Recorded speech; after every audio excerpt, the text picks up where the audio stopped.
আমরা ঠাকুরের দ্বারা আমি এটা যজ্ঞ করলাম বাসায়।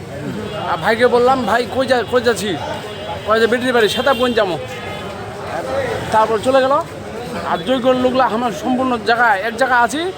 ওই যজ্ঞর একটা ঠাকুর আছে না, ওই ঠাকুরটা বললো যাতে চড়কটা সামনে এমনভাবে পড়লো, এই সামনেই পড়ছে, সামনেই যার জন্য সামনে পড়ছে এমনভাবে দৃশ্যটা আসিল, আওয়াজটা আমরা পড়া যায় নাকি বাসায়, ওরকম দৃশ্য।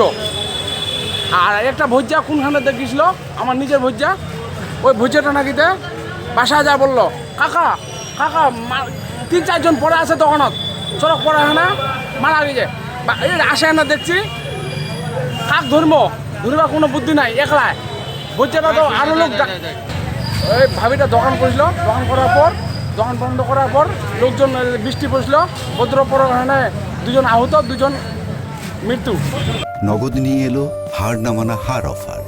সর্বনিম্ন 10,000 টাকা রেমিটেন্স নগদে পাঠালে থাকছে স্বর্ণের হার জেতার সুযোগ।